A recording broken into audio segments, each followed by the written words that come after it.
Hi, Dr. Shmaila here. Today we discuss chapter number 4, that is starting position, our learning objectives, what is pelvic tilt, types of pelvic tilt, muscle role, invasive pelvic tilt, measurement of the pelvic tilt, then what causes pelvic tilt, and then the posture re-education through pelvic tilt.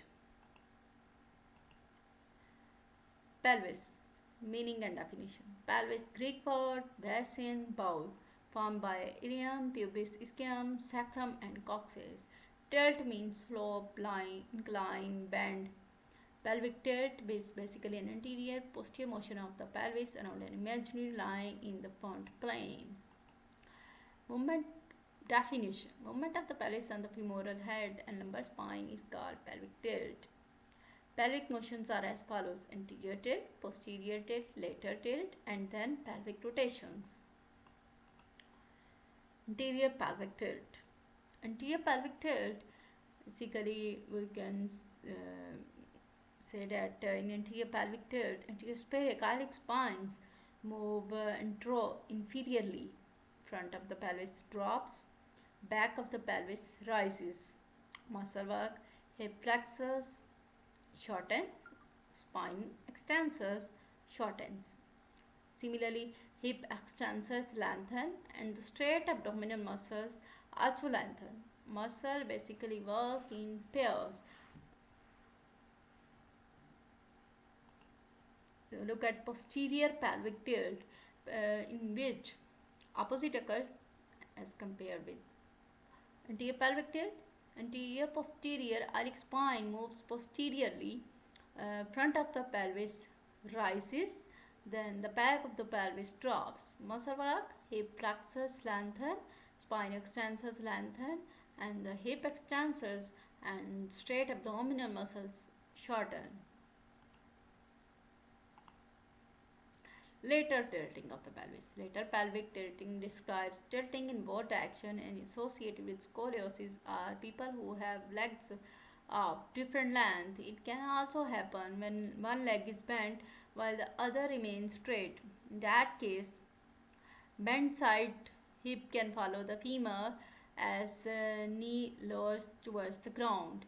Left pelvic tilt and right pelvic tilt. Left pelvic tilt is when the right side of the pelvis is elevated higher than the left side, and right pelvic tilt is when the left side of the pelvis is elevated higher than the right side. Look at this diagram that when we can say left pelvic tilt, it's mean right side of the pelvis is elevated higher than left side, and in right pelvic tilt we can say that when the left side of the pelvis is elevated higher than the right side. This is the lateral pelvic tilt basic. Now, what are the methods of measuring angle of pelvic tilt? Basically, angle at which there are three methods of measurement. One by one we discuss. The angle at which an imaginary line drawn through the symphysis pubis and lumbosacral angle lies in relation to a horizontal line can be measured. The pelvic tilt is said to be normal in the standing position when the angle measures between 50 and 60 degrees. Angle of pelvic tilt is said to be normal in the standing position when the anterior spherical spine and the symphysis pubis are lying in the same vertical plane. Similarly, angle recorded by a pelvic inclinometer, one of the arms of which is placed over the symphysis pubis and the other over the posterior iliac spine, is in the region of 30 degrees in the standing position when the pelvic tilt is normal. So what is lumbosacral angle? Lumbosacral angle is determined by drawing one line parallel to the ground and another line along the base of the sacrum. This angle will increase as the pelvic tilts anteriorly and decrease as the pelvic tilts posteriorly. The optimal lumbosacral angle is approximately 30 degrees. As the lumbus lordosis increases, then we can say that angle must also be increased.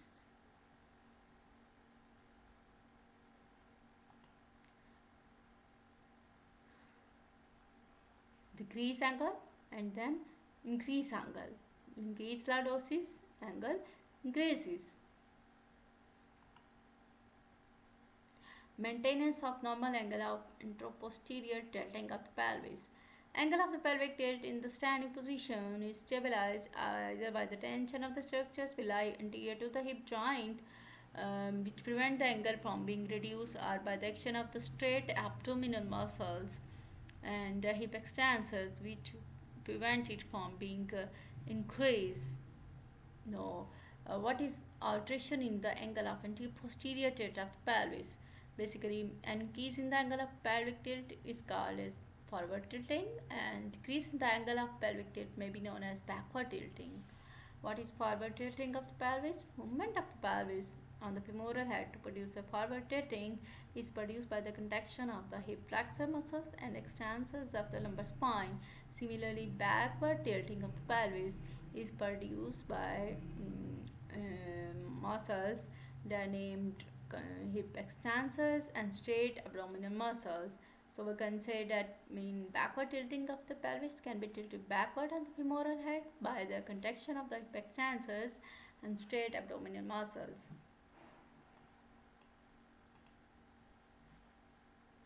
This is basically anterior pelvic tilt. Get this diagram. The pelvis drops and posterior pelvic tilt.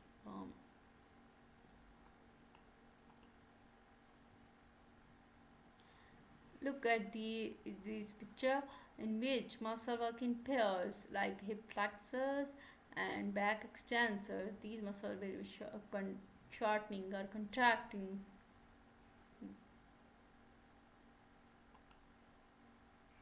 Neutral pelvis are lying same plane, and posterior pelvic tilt. Posterior pelvic tilt, anterior spherical spine. Look at this line, this curve.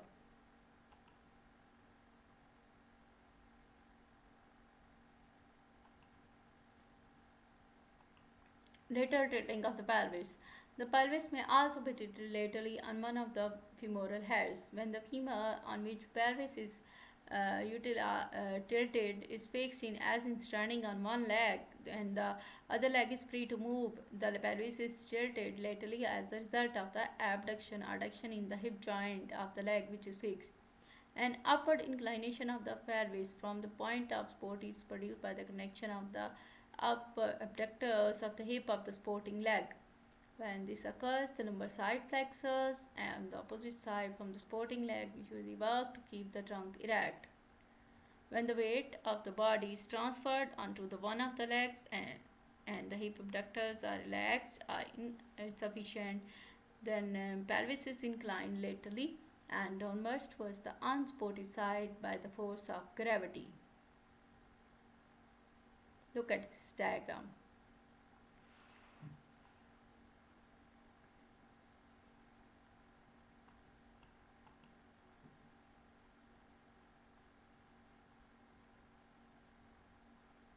In this case, pelvis remains fairly level. Basically, hip abductors and left trunk rotators are working in interplay. To tilt pelvis anteriorly, the muscles group involved. The lumbar trunk extensors, primarily the erector spinae, pull up posteriorly while the hip flexors pull down anteriorly. Similarly, to tilt the pelvis posteriorly, the abdominal walls pull up anteriorly while the gluteus maximus and hamstring pull down posteriorly. In both cases, opposite muscle groups are acting as a force couple, causing the pelvic to tilt.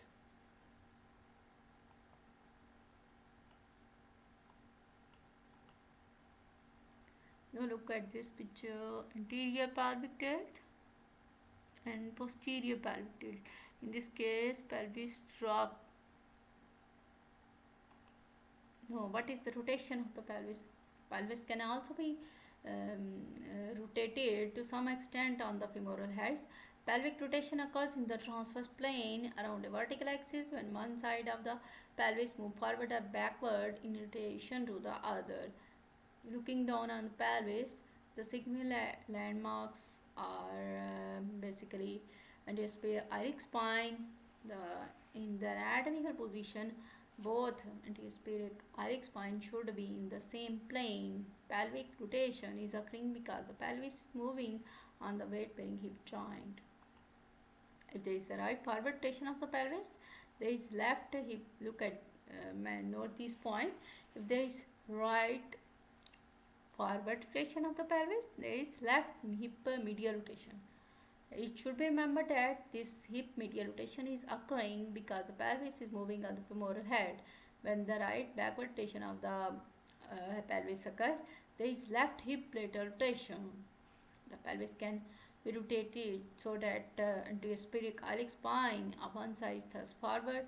The rotation is associated with separation of the legs in an anterior posterior direction, provided it is more than a few inches and both legs will be moved. This pelvic rotation. Now, how do people develop anterior pelvic tilt? Basically, some people muscles become tight as a result of the certain lifestyle habits or muscle dysfunction. Factors that can increase the risk of developing an anterior pelvic tilt include sitting for extended periods, cycling, wearing high heels, flat feet. These are all increase the risk of your developing anterior pelvic tilt. Complications: anterior pelvic tilt increases pressure on the lower back bones, so this pressure can cause muscle fatigue and other issues such as tension in the neck muscles, lower back pain, inversion of the hip and knee, in the hip and knee pain, then further pressure on the hip flexors causing sciatica. These are the some causes. Now, how do you know if you have an anterior pelvic tilt? How do you know? You must have to perform the test to rule out anterior pelvic tilt. You can perform something called the Thomas test to see if you have an anterior pelvic tilt. Sit on the edge of a sturdy table, lie back onto the table so that your legs hang off the table at the knee joint. Similarly, pull one of your legs in towards you, holding under your knees and bending your leg until it rests against your chest. Repeat with the other leg. If your pelvis is correctly aligned, back of your resting leg will touch the table when you get into this position. If you need to extend the resting leg, rotate your leg or hip in order to touch the table.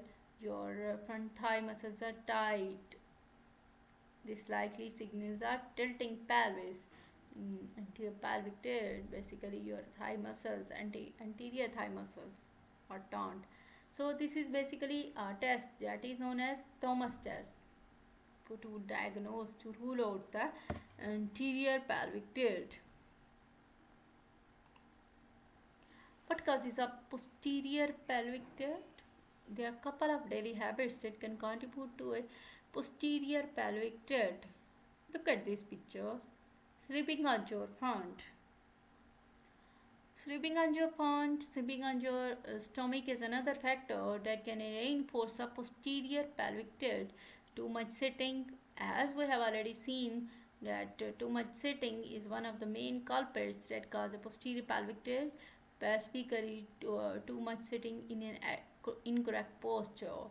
Similarly, consequently, standing in a posterior pelvic tilt will only reinforce the bad posture. For example, the people with posterior pelvic tilt will often shift their hips forward while bearing weight in their top half, upper half.